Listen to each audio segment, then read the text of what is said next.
행복한 안식일입니다. 네, 성전에 오시고 또 각 가정에서 또 이 예배 참석하기 위하여 앉아 계신 모든 성도님들 주님의 이름으로 환영하고 감사합니다. 귀한 찬양으로 하나님께 영광을 돌려주시고 또 우리의 마음을 또 하나님의 백성의 기쁨을 느끼게 해주셔서 정말 감사합니다. 지난주에도 좀 성전에 방문을 하셨었고 오늘도 오셨는데 친구를 잘 둬야 됩니다. 여기 명을 전공하신 분들한테, 특별히 성악하신 분들한테 오전에 특정을 부탁하는 것은 매우 예의 바르지 못한 것이라는 것을 저는 잘 알고 있습니다. 근데 이제 정기의 가사 통해서도 은혜를 받으셨겠지만 우리가 찬양은 하나님께 드리는 것이고 또 하나님께서 기뻐 받으시면 또 우리도 행복하고 기쁘고 또 감사하지 않습니까? 어쨌든 평상시 어떤 그 상태라든지 어떻게 보면 준비가 안 된 상태가 정말 우리의 평상시에 준비한 모습이 아닌가 또 그런 생각도 해보게 됐고요. 우리의 신앙이 하나님을 부르심에 또 겸손히 순종하는 우리 모두가 또 될 수 있기를 또 귀한 특장을 통해서 또 배우게 되고 또 다짐하게 됩니다. 오늘 함께 은혜 나누고 싶은 말씀은 에베소서에 있는 몇몇 성경절인데요. 먼저 두 개 성경절을 읽겠습니다. 에베소서 2장 14절. 그는 우리의 화평이신지라 둘로 하나를 만드사 중간에 막힌 담을 하시고. 에베소서 4장 26절 27절. 분을 내어도 죄를 짓지 말며 해가 지도록 분을 품지 말고 마귀로 틈을 타지 못하게 하라. 에베소서는 이제 바울이 AD 62년경에 로마의 이제 가타 연금 중이죠. 이제 감옥이라고 생각하시면 되겠습니다. 로마의 감옥에 갇혀서 재판을 받는 중에 4권의 편지서를 썼습니다. 그래서 우리가 흔히 이제 옥중서신이라 그렇게 말을 하는데요. 그 옥중에서 기록한 서신서 중에 하나입니다. 어쨌든 자유가 없어요. 요즘 저희들이 좀 자유를 만끽하고 있지 못하잖아요. 그렇죠? 우리보다는 좀 더 부자연스러웠겠지만 어쨌든 바울은 그곳에서 가택 연금 중에 편지를 쓰거나 성도들을 만나거나 하지만 잘 이렇게 다니지 못하는 그런 부자연스러운 상황에 있었습니다. 그런데 자유가 없던 바울은 교회와 성도를 염려하고 있어요. 좀 특이하죠. 자유로운 사람이 부자연스러운 사람을 보통 걱정하는데 성경을 보면 하나님 때문에 자유를 빼앗긴 사람들이 하나님을 온전히 섬기는 일에 좀 어려움을 당하는 사람들을 위하여 염려하는 일들이 많이 있습니다. 그래서 사랑으로 펜을 들어 이제 편지서를 썼어요. 에베소서 1장 22절에는 바울이 이렇게 기록을 했습니다. 또 만물을 그 발 아래 복종하게 하시고 그를 만물 위의 교회의 머리로 주셨느니라. 교회의 머리가 누구라는 거예요? 예수님이라는 거예요. 우리가 이제 에베소서라고 그래서 이제 에베소에 보내는 편지라고 이해하지만 이제 가장 가까운 이제 사본에 가까운 이제 원본에 가까운 사본에는 에베소라는 말이 없어요. 그래서 이것이 정확히 에베소에 보내진 편지인지 알 수는 없습니다만은 이제 여러 학자들이 이제 연구에 의하면 후대에 다시 또 에베소라는 기록이 있기 때문에 에베소서라고 이제 우리가 이해를 합니다만은 중요한 것은 에베소에만 이 편지가 간 것은 아니죠. 에베소라고 하는 그 소아시아의 대표적인 도시에 이 편지가 전달이 되고 성도들이 그걸 회람하고 인근의 많은 성도들도 그걸 어떻게 했겠어요? 돌려보면서 읽고 하나님의 말씀을 사도를 통해서 듣지 않았겠습니까? 사도가 지금 하고 싶은 얘기는 뭐냐면 흩어져 있는 여러 초대교회 연약한 성도들에게 교회의 머리가 누구라는 거예요? 예수님이 교회의 머리라는 거예요. 그 다음 23절. 교회는 그의 몸이니 그랬어요. 교회의 머리가 예수님이시고 교회는 몸인데 만물 안에서 만물을 충만케 하시는 자의 충만이라 했습니다. 그리고 우리 각자가 다 교회 구성원들이잖아요. 그렇죠? 우리가 교회 구성원으로서 한 지체를 이루고 있지 않습니까? 그래서 우리는 다 똑같이 생기면 안 돼요. 다 달라야 됩니다. 몸에 머리만 있으면 어떻게 되겠어요? 그렇죠? 몸에 팔만 있으면 어떻게 되겠습니까? 몸에는 머리도 있고 팔도 있고 가슴도 있고 다 있어야 되지 않겠어요? 그런 것처럼 교회를 구성하고 있는 우리 지체들은 예수님을 주인으로 모시고 하나로 연합되어 살아야 된다는 것입니다. 당연히 머리가 주님이시니까 교회의 주인은 누구겠어요? 당연히 예수님이 교회의 주인이 되시는 겁니다. 그리고 우리도 작은 교회니까, 그렇죠? 우리도 작은 교회니까 우리의 주인도 누구시겠어요? 예수님입니다. 소그룹의 주인도 예수님이시에요. 가정의 주인도 예수님이세요. 우리가 하는 사업의 주인도 예수님이십니다. 우리가 그런 마음을 가지고 살아야 되는 것이죠. 그렇다면 주님의 은혜로 구원받은 우리들, 교회 한 지체가 된 우리들은 서로 어떤 관련이 있을까요? 서로 지체로 연결되어 있으니까 성경이 이렇게 말합니다. 에베소 2장 5절부터 허물로 죽은 우리는 죄로 인하여 다 죽을 수밖에 없는 그런 공통점이 있어요. 우리는 허물로 죽은 우리를 그리스도 예수 안에서 살리셨고 그랬어요. 예수님께서 우리 모두를 뭐 하셨다고요? 죄로부터 구원하셨다는 공통점이 있습니다. 너희로 은혜로 구원을 얻은 것이라. 또 함께 일으키사. 어떤 사람은 구원하지 않고 어떤 사람은 구원하는 게 아니라 하나님 우리를 함께 구원하셨다는 거예요. 그리스도 예수 안에서 함께 하늘에 앉히시니. 결국 우리가 하늘에 나중에 갈 사람들이지만 이미 구원받은 우리를 바울은 이미 하늘에 있는 것처럼 묘사를 합니다. 우리는 그의 만드신 바라. 10절입니다. 그리스도 예수 안에서 선한 일을 위하여 지으심을 받은 자니 이 일은 하나님이 전에 예비하사 우리로 그 가운데서 행하게 하려 하심이니라. 자주 인용하는 성경절인데요. 우리는 하나님의 피조물입니다. 하나님이 창조주가 되세요. 그런데 그의 만드신 바라. 하나님이 좋은 작품으로 다 만드셨어요. 각기 다르게 만드셨는데요. 왜 만드셨냐면 선한 일을 위하여 지으셨다고 했어요. 이걸 교회로 말하면 교회는 뭐예요? 선한 일을 하라고 세워지는 것입니다. 그렇죠? 우리가 결혼하고 사랑하고 왜 합니까? 선한 일을 하라고 가정을 꾸리는 거예요. 그렇죠? 또 어떤 분은 뜻한 바 있어서 뭐예요? 또 선한 일을 위하여 특별한 사역을 하기도 해요. 학생들, 아이들, 어른들, 은퇴한 분들 예외 없습니다. 하나님 우리를 여전히 부르고 계시다는 걸 믿는다면 우리는 무슨 일을 해야 된다고요? 선한 일을 해야 돼요. 우리로 그 가운데 행하게 하려 하시라 그랬어요. 왜냐하면 죽을 수밖에 없는 우리를, 허물로 죽을 수밖에 없는 우리를 주님께서 살리셨기 때문에 함께 구원받은 우리들은 이제는 누가 사는 게 아니에요? 내가 사는 게 아니라 이제는 뭐예요? 살려주신 분의 뜻대로 사는 것입니다. 우리가 어떤 위기에 닥치면 뭐라 그래요? 살려만 주신다면, 그렇죠? 살려만 주신다면. 그런데 말이에요. 내가 어려움을 당해서 죽을 것 같은 위기에 드리는 기도도 의미가 있고 진실하죠. 그러니까 그때 서원하니까요. 하지만 정말 내가 사랑하는 누군가가 죽어가는 모습을 보고 우린 그런 비슷한 기도를 하는 것입니다.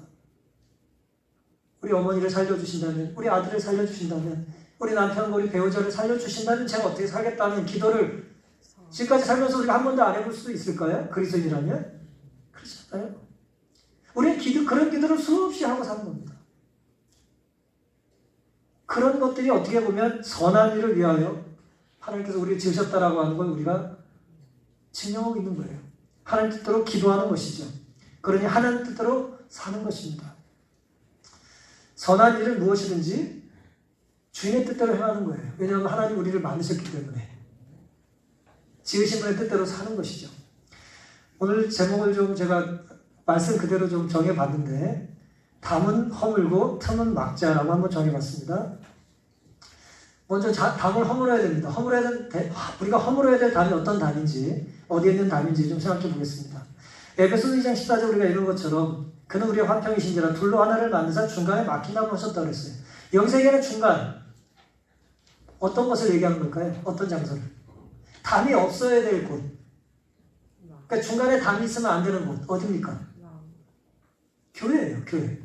성도에게 바울이 편지를 보내면서 성경 그대로 말하자면 에베소에 있는 성도들 혹은 소아시아에 흩어져 있는 여러 초대교회 성도들 교회 안에 뭐가 없어야 된다고요? 담이 없어야 된다는 거예요. 물론 저는 지금 담을 쌓고 지금 설교를 드리고 있어요.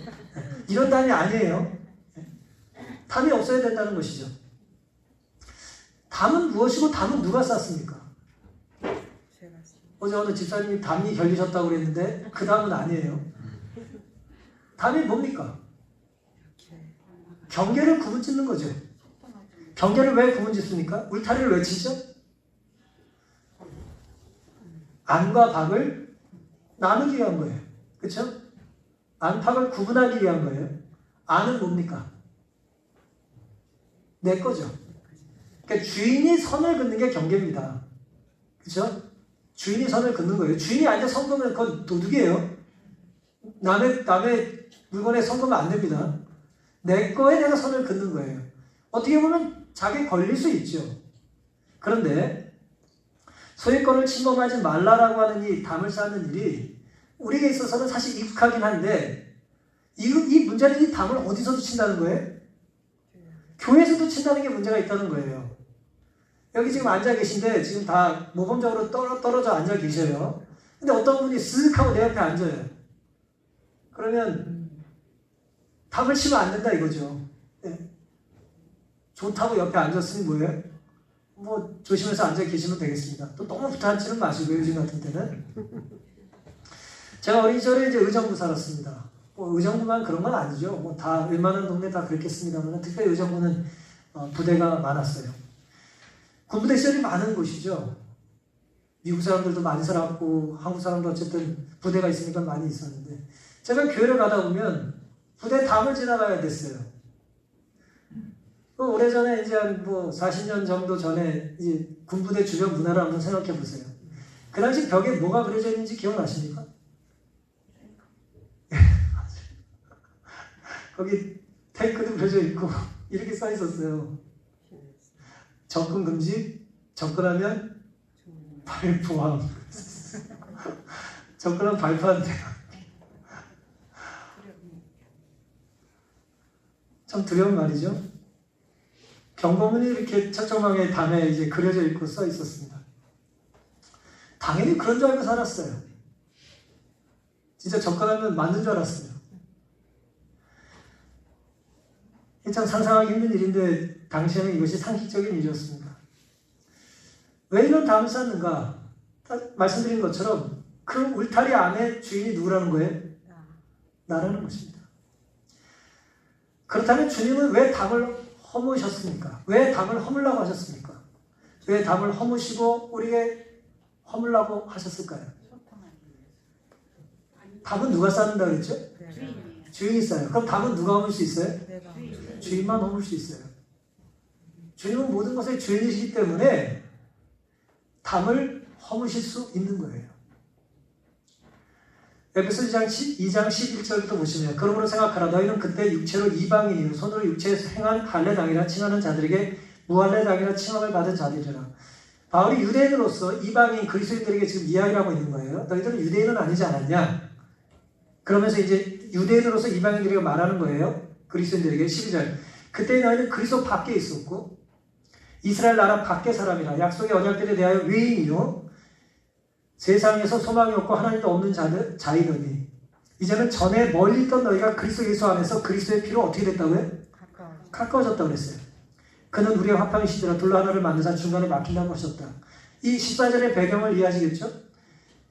하나님을 믿기 시작한 이방인 그리스도인들에게 유대인으로서 선민으로서 어떻게 보면은 좀 차별의식을 갖기 유리한 사람으로서 이야기를 전하고 있는 거예요. 왜 예수님이 담을 허무셨냐? 혹은 왜 허무실 수 있으셨냐? 그것을 설명하고 있는 것입니다. 1세기 초대교회 교회 구성원들 한번 생각해 보세요. 지금 21세기 서울 한복판에 장기동에 재개발 지역에 사는 우리들의 구성원들, 이 구성원들 다양하죠? 그렇죠? 성별로는 남자와 여자, 연령별로는 아이와 어르신들까지 다 섞여 있습니다. 직업도 다양하죠? 뭐 고향도 달라요? 우리 뭐 거의 한 민족이니까 색깔은 차이가 별로 없습니다. 하지만 1세기는 어땠을까요? 에베소가 어땠을까요? 에베소 오늘날 터키인데요.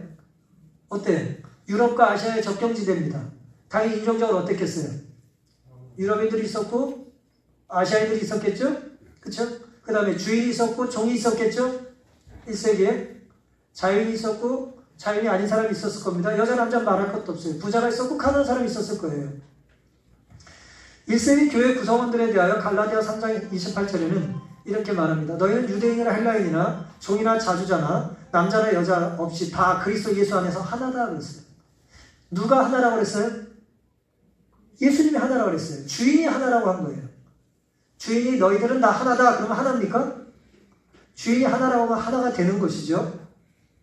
제가 무슨 위대한 감독이라 선수도 한 10명을 선발할 수 있는 권한이 위임됐다면 제가 10명을 이렇게 뽑지 않겠어요? 그리고 그때부터 뭐라고 불러요? 너희들은 이제 한 팀이다. 그럼 한 팀인 거예요. 그게 싫으면 뭐 하면 됩니까? 제 밑에 안 있으면 되는 거예요. 대표팀 안 하면 되는 거예요. 보통 감독들이 요구하는 게 있어요. 뭡니까? 선수들을 선발할 수 있는 권한을 전적으로 위임받기를 원해요. 그래야 감독인 거예요. 감독이라 하면 그 마음대로 자기들 다 뽑고 이 사람들 데리고 하라 그러면 그 감독 제대로 하기 힘들어요. 자기가 뽑을 수 있는 사람을 자기 마음대로 뽑을 수 있는 권한을 위임해 줘야 됩니다. 온 우주의 주인인 예수님께서는 우리에게 너희들은 내가 죄로부터 허물로부터 구원받은 나의 백성들이니 너희들은 하나로 지내라 라고 하고 우리를 교회로 부르신 겁니다. 그러니 이전에는 달랐던 이유가 민족이 다르고 언어가 다르고 색깔이 다르고 피부 색깔이 다르고 경제적인 신분이 다르고 사회 처지가 사회에서의 생활이 다 달라요. 어떻게 보면 우리가 교회가 아니면 만날 일이 없는 분들이 이 자리에 앉아 계실 수도 있잖아요. 주중에 만날 일이 없지만 안식일에 우리가 성전에서 재림신앙을 갖고 있기 때문에 이 안에 앉아 있는 거잖아요. 다른 것에 초점을 두면 우리는 차이가 생기고 차별이 생기는데 같은 거에 초점을 두면 그런 것이 사라지는 것입니다. 우리가 같은 단 한 가지 같은 게 뭐예요? 부정할 수 없는, 부인할 수 없는 단 한 가지 같은 것은 우리가 다 어떤 존재라고요? 예수의 피로 사신 하나님의 구원받은 백성인데 그 전에 어떤 존재였어요? 허물과 죄로 죽은 죄인이었다는 것이죠. 그러니까 우리가 하나님 앞에는 죄인이라고 하는 공통점을 인정해야 되는 거예요. 그래야 우리가 하나가 될 수 있습니다. 하나가 되지 않는 많은 이유는 뭐예요? 담을 쌓는 이유는 뭐예요? 다르기 때문이고 다르기 때문에 담을 쌓다 보면 차별을 낳습니다. 내가 너랑 어떻게 같이 있을 수 있어? 선을 그어야지 라고 생각을 하는 거예요. 그러다 보면 우월감에 빠지고 교만에 빠지고 문제가 생기는 것이죠. 바울이 사실 이 말을 했던 이유는 1세기의 교회, 성전 안에 여전히 이런 담이 존재했기 때문에 물리적으로 존재했었어요. 수르바벨 성전이 이제 지나고 헤롯 때 그 성전을 다시 재건하는데요. 예수님 살던 때 이제 헤롯이 그 성전을 재건하는 중에 수르바벨 성전 외곽에 담을 쌌어요. 담을. 원래 있던 성전 주변에 담을 쌌어요. 근데 담을 붙여서 싸지 않잖아요. 원래 있던 성전 벽에 담을 틈을 주고 쌓은 거예요. 이 그림처럼. 그리고 틈을 주고 쌓으니까 원래 있던 담과 나중에 쌓은 담 사이에 뭐가 생기겠어요? 공간이 생기겠죠. 그리고 그 공간을 뭐라고 불렀냐면 이방인의 뜰이라고 불렀어요. 이방인들은 거기까지만 갈 수 있었어요. 그 다음에 또 그 안쪽에 여자들의 뜰이 있었는데 거기 남자들이 같이 데려가야 갈 수 있었어요. 그리고 그 안에는 유대인만 들어갈 수 있었어요. 그리고 더 안에는 제사장만 들어갈 수 있었어요. 계속해서 안으로 들어갈수록 거룩했어요. 그 이방인들은 성전 안에 아예 들어오지 못한 거예요. 거기서 장사도 하고 거기 또 이제 연복회 같은 걸 두고 예수님께서 성전을 정결케 하시던 사건이나 또 연복에 있던 것들은 성전 안에 있었던 게 아니라 정확히 말씀드리면 저 뜰에 있었던 것입니다. 성전 밖에서. 어쨌든 큰 의미에서 이제 성전이라고 말한 것이지만 실제로는 이제 원래 성전 밖에서 있었던 일들입니다. 문제는 이렇게 이제 뜰이 생기고 이방인들이 그 안에 들어오지 못하게 막았던 것이죠. 그 안에서 여러 상거래들이 있었던 것입니다.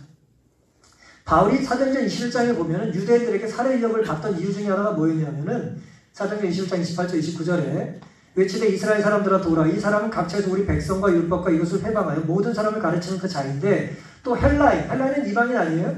그리스 사람 이 헬라인을 데리고 성전에 들어가서 이 거룩한 것을 더럽게 할 바니 이는 저희가 전에 에베소 사람 드로비모가 바울과 함께 성내에 있음을 보고 바울이 저를 성전에 데리고 들어간 줄로 생각하니라. 1세기에 이방인이 성전에 들어가면 뭐 한 거예요? 죽는 거예요. 그렇게 바울이 이제 오해를 받은 것이죠. 그렇게 생각을 한 거예요. 그래서 이제 유대인들이 이제 화를 낸 것입니다. 그래서 경계에 이방인과 이제 유대인들의 그 경계에 뭐 높지도 않아요. 이제 1.3m 정도, 이제 3mm 정도밖에 안 됐으니까 아니다 보여요. 아니다 보이는데 못 들어가게 막아요. 그러니 기분이 어떨까요? 유쾌하진 않을 겁니다. 그런데 거기에 이제 이렇게 헬라어, 히브리어 또 어떤 문헌의 라틴어까지 이렇게 기록이 되어 있다고 해요. 유대인이 아닌 자는 더 이상 들어가지 말라는 경고가 있었다는 거예요. 유대인이 아닌 자는 더 이상 들어가지 말라. 또 다른 기록에는 이제 다른 번역에는 이렇게 되어 있어요. 외국인은 누구도 신성한 곳 주위를 두르고 있는 방책과 울타리 안으로 들어와서는 안 된다. 외국인은 신성한 곳에 들어올 수 없다는 거예요. 그러니까 너희들은 뭐 하지 않다는 거예요? 신성하지 않다는 거예요. 거룩한 사람만 들어오라는 거예요. 유대인만 들어오라는 거예요. 그 다음에 문제는 이겁니다. 누구든지 신성한 곳 안으로 들어왔다가 잡히는 자는 죽임을 당할 것이며 그에 대한 책임은 본인에게 있을 것이다 그랬어요. 어떻게 생각하세요? 본인에게 있을 거라는 거예요. 들어오면 죽을 건데 죽어도 네 잘못은 누구에게 있다? 너한테 되면 접근하면 발표하겠다 이거예요. 네 책임이라 이거예요. 이게 당시 1세기 성전의 이방인과 유대인을 구분했던 다음에 붙어있던 경고문이라는 거예요. 바울은 그걸 생각하면서 뭐라고 얘기한 거예요? 에베소서에 진짜 성전은 그러면 안 된다.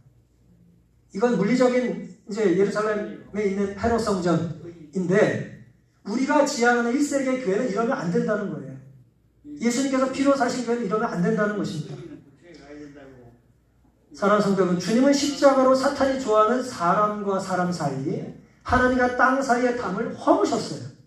하나님은 허무신 거예요. 예수님은 허무신 거예요. 십자가로. 십자가는 성전의 주인인 주님이 죄인을 위해 무엇을 지불했는지를 보여줍니다. 성전의 주인께서 죄인들을 구원하시기 위하여 예수의 생명을 내어주셨어요. 마치 이걸 예를 들면 우리가 예수님에 속해 있는 예수님을 만드셨으니까 우리는 예수님에 속한 소유물이에요. 예를 들어. 그런데 이제 예수님 거예요. 이 컵뚜껑이요. 근데 이게 말이에요. 사탄에게 팔려갔어요. 죄의 욕에 굴복해서 팔려갔어요. 사탄이 우리를 훔쳐갔어요. 근데 예수님께서 원래 주인인 예수님이 이것을 되찾으시기 위하여 뭘 지불하셨어요? 생명을 지불하고 다시 되사오셨어요. 그게 십자가의 이야기예요. 원래 주인께서 팔려간 죄인을 예수의 생명을 주시고 다시 되사오신 것입니다. 그것이 우리가 이 성전에서 뭘 세우지 말아야 될 이유라고요? 담을 쌓지 말아야 될 이유예요. 왜? 우리 다 똑같은 존재이기 때문에 아무리 세상에서 잘나고 못나고 성전에 오면 그 차이가 있어요? 없어요? 없어요. 그 차이는 세상에서 존재하는 것이고 성전에서는 존재할 필요가 없는 것입니다. 신분이 높든 낮든 부자든 가난한 사람이든 전체 원래 주인께서 너희는 하나라 그렇게 말씀하셨다는 거예요. 원래 주인께서 나눠 써라. 원래 주인께서 뭐예요? 양보해라. 봉사해라. 원래 주인이 그렇게 말씀하셨으니 우리는 그렇게 뭐 하면 됩니까? 순종하면 되는 것입니다. 그럴 때 우리가 이제 하나님의 자녀가 되는 것이죠. 에베소서 2장 20절에는 너희는 사도들과 선지자들의 터 위에 세우심을 입은 자라. 그리스도 예수께서 친히 모퉁이 돌이 되셨느니라. 그의 안에서 건물마다 서로 연결하여 주 안에서 성전이 되어가고. 그러니까 성전은 뭐예요? 서로 뭐에 있어야 돼요? 연결돼 있어야 돼요. 어느 하나 연결이 끊기면 뭐가 안 돼요? 성전이 안 돼요. 이건 마치 체인 같은 거예요. 아무리 금으로 체인을 만들어도 고리가 하나 망가지면 쓸 수 있어요? 없어요? 쓸모없는 체인이 되는 것입니다. 그 체인의 강도는 가장 약한 고리의 강도와 같은 거예요. 얼마만큼 견딜 수 있는지는 그 체인의 가장 약한 부분이 어느 정도까지 견딜 수 있느냐 아닙니까? 오늘 우리가 연약한 자를 돌보고 힘든 자를 챙겨줘야 될 이유가 거기 있는 것입니다. 우리가 한 몸이기 때문에, 한 지체이기 때문에 그렇게 되는 것이죠. 서로 연결되어 성전이 되어가고. 22절 너희도 성령 안에서 그리스도의 거룩의 처소가 되기 위하여 예수 안에서 함께 지어져 가느니라. 이 성전에 대한 아주 아름다운 이야기입니다. 혼자 성장할 수 없어요. 신앙은 함께 성장해야 됩니다. 기분이 나쁘셔도 어쩔 수 없어요. 내가 좀 열심히 뛰면 내가 누군가를 이끌 수 있겠다는 생각하시기 바랍니다. 때로 좀 힘드실 때는 그래도 내가 하나님의 자녀라는 걸 믿고 포기하지 마시기를 바랍니다. 함께 지어져 가는 거예요. 에베소 3장 17절에는 믿음으로 말미암아 그리스도께서 너희 마음에 계시게 하옵시고 너희 가운데 사랑 가운데 뿌리가 막히고 터가 굳어져서. 우리가 뿌리를 내려야 될 성전의 터전에는 뭐예요? 사랑이라는 뿌리를 내려야 되는 것입니다. 왜냐하면 십자가가 사랑이니까요. 18절 너희 모든 성도와 함께 지식에 넘치는 그리스도의 사랑을 알아. 우리 가운데서 역사하시는 능력대로 우리의 온갖 구하는 것이나 생각하는 것에 더 넘치도록 능히 하실 이에게. 우리가 생각하고 간구하는 것이 있죠? 이만큼의 우리의 생각과 간구가 있어요. 근데 하나님은 언제나 그것보다 어떻게 하신다고요? 넘치게 우리에게 복을 주실 수 있다는 것입니다. 어떻게 보면 꿈이 너무 작아요. 아까 과정 공부하실 때 우리 자매님 뭐라고 하셨어요? 뭐대로 될 거라고요? 믿음대로. 이게 되겠어? 그런 믿음은 그냥 그 믿음대로 되고, 믿습니다 하고 우리가 순종하면 그 믿음이 된다는 거 아니에요? 우리의 생각과 우리의 꿈을 넘치도록 이루어 주실 거라는 것입니다. 주인은 그런 능력이 있으십니까? 그게 하나님의 능력인 거예요. 21절, 교회 안에서와 그리스도 예수 안에서 영광이 되도록 영원 무궁토록 원하노라 그랬습니다. 자, 아름다운 말씀이죠? 성도가 하나가 되는 방법은 교회 안에서, 그리스도 안에서 우리가 하나 연합되어 사는 거예요. 하나가 될 수 없어서 교회를 떠나는 게 아니라 교회 안에 있어야 하나가 되는 거예요. 그리고 뭐예요? 우리가 다른 것은 연합하지 말아야 될 이유가 아니라 다르기 때문에 연합될 수 있는 거예요. 한번 잘 생각해 보십시오. 안 맞는다는 말을 할 때 왜 안 맞을까요? 제 경우는 저랑 비슷할 때 안 맞더라고요, 사람들이. 저랑 비슷하면 잘 안 맞아요. 성질이 비슷하니까. 근데 다르니까 맞는 거예요. 맞춰 사는 거예요. 하나님 우리를 다 다르게 만드신 이유를 아시겠습니까? 아멘. 나와 똑같이 무슨 재미가 있고 무슨 즐거움이 있고 무슨 기대가 있겠어요. 다 각기 다른 사람을 볼트와 너트가 있는 것처럼 서로 연결되고 그래야 튼튼하게 하나님께서 우리를 아름다운 건축물로 만들어가기를 원하신다는 것을 잊지 않게 되시기를 바랍니다. 아멘. 그리고 교회의 뿌리는 예수 그리스도 기초 위에 사랑의 뿌리를 내려야 된다는 것, 이것이 오늘 우리가 이제 허물어야 될 교회 내의 답이라는 거예요. 왜냐하면 그 사랑의 뿌리는 뭘 허물어요? 담을 허문다는 것입니다. 그 다음 에베소 4장 26절에 보시면 바울은 이 에베소 1세기 교회를 연미하면서 분을 내어도 죄를 짓지 말고 해가 지도록 분을 품지 말라 그랬어요. 마귀로 틈을 타지 못하게 하라 그랬어요. 여기 보시면 사탄은 교회가 담을 쌓을 때 좋아하고요. 우리의 마음 안에 분노가 생길 때 좋아해요. 이 사탄의 놀이터예요, 이게. 사탄은 교회 안에 없는 게 아니에요. 교회가 하나님 뜻대로 온전히 연합하지 못할 때 사탄은 가장 창의적으로 놀기 좋아하는 데가 성전일 수 있어요. 그래서 교회는 담을 없애야 되고 우리 마음에는 어떤 마음을 없애야 돼? 분노하는 마음을 없애야 된다는 거예요. 그런데 살다 보면 화가 치밀 때가 있어요, 없어요? 있죠. 왜 없어요? 우리가 다 죄인인데 화가 치밀죠. 그럴 때 성경은 뭐라고 말하냐면 27절에 마귀로 틈을 타지 못하게 하라고 했어요. 이 말씀은 뭡니까? 분노의 마음을 가질 때 사탄이 그 틈을 탄다는 거죠. 그런데 여기 보면은 분을 내어도 죄를 짓지 말라. 이게 가능합니까? 여기 지금 두 가지 명령으로 되어 있는데 헬라어는 분을 내라, 죄를 짓지 말라, 그렇게 되어 있어요. 그러니까 분을 낼 수 있다는 거예요. 하지만 그 분노가 뭐와 연결시키지 말라고요? 죄가 될 만큼 분노하지 말라는 거예요. 어쨌든 성경은 그게 가능하다고 말해요, 사도는. 그 다음에 그리고 분노는 마귀가 틈을 타기 좋은 것이다라고 말하는 거예요. 틈이라고 번역된 말이 이제 토퍼스라는 말인데 구별된 장소라는 뜻이에요. 공동번역과 NIV에는 이렇게 번역했어요. 악마에게 발붙을 기회를 주지 말라.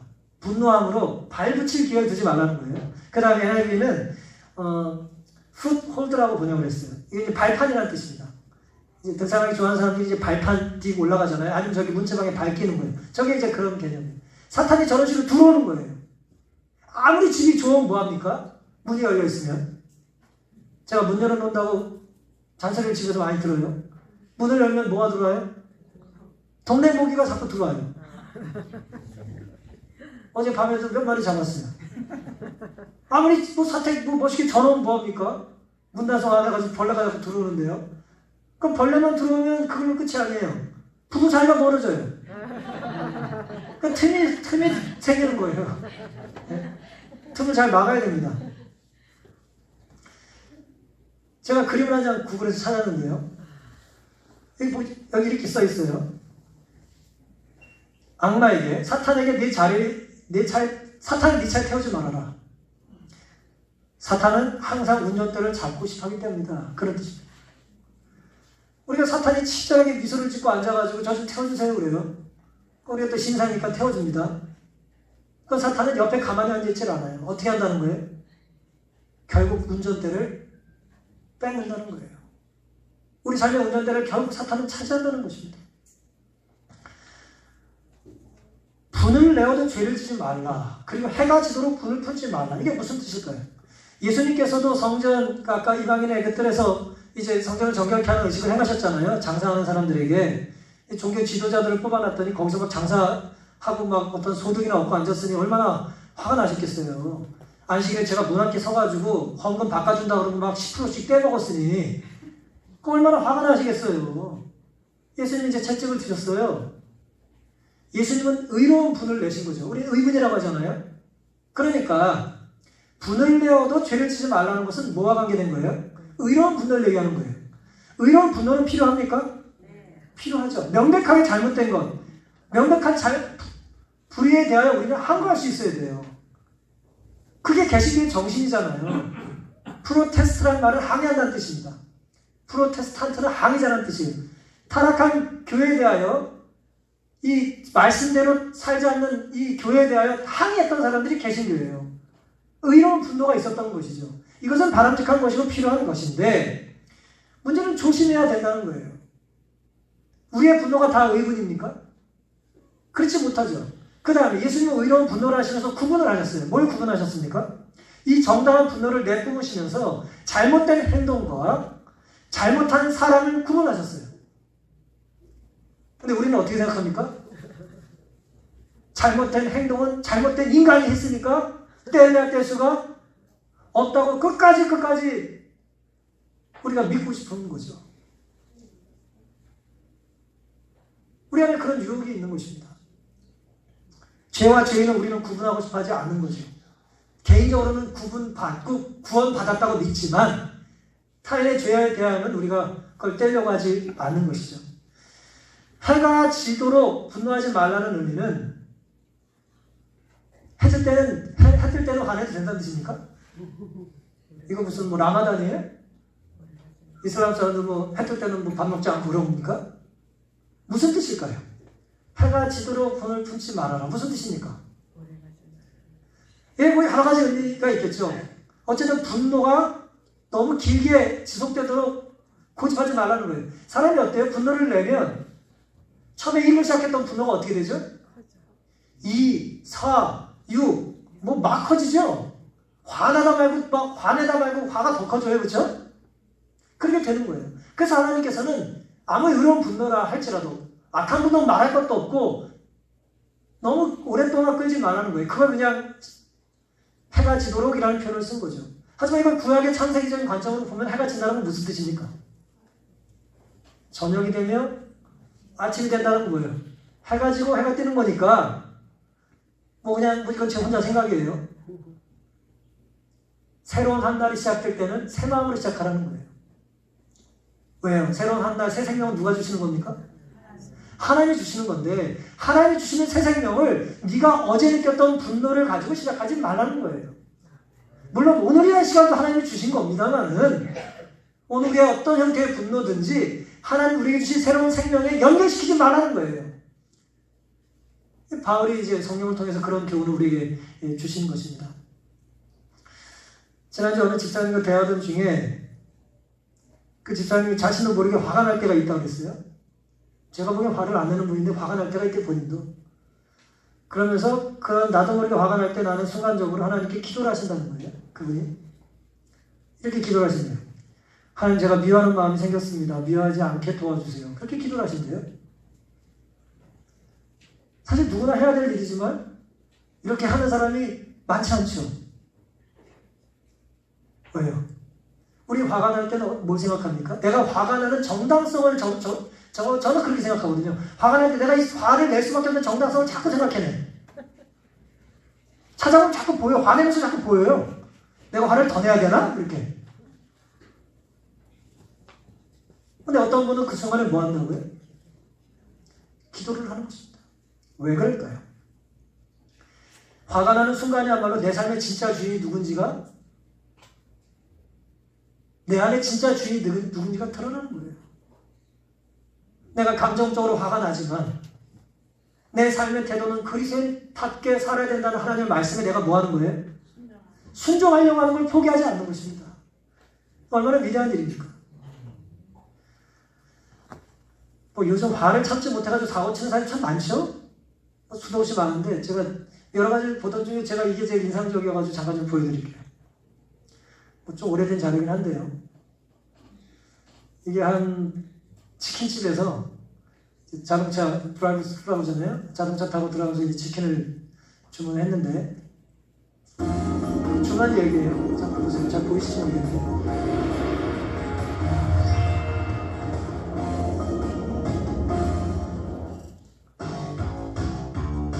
미국 오하이오주에 위치한 패스트푸드점 앞. 차를 몰고 온 한 여성이 치킨 너겟을 준답니다. 하지만 종업원이 나와 치킨 너겟이 다 팔리고 없다고 말하자 한참 실랑이를 벌이는데요. 급기야 차 문을 열고 나온 이 여성은 다짜고짜 종업원을 폭행하기 시작합니다.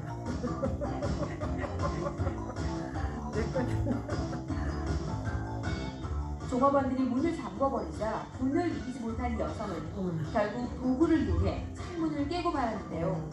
당시 음주 상태였던 이 여성은 폭행죄로 60일의 징역형을 선고받았다고 합니다.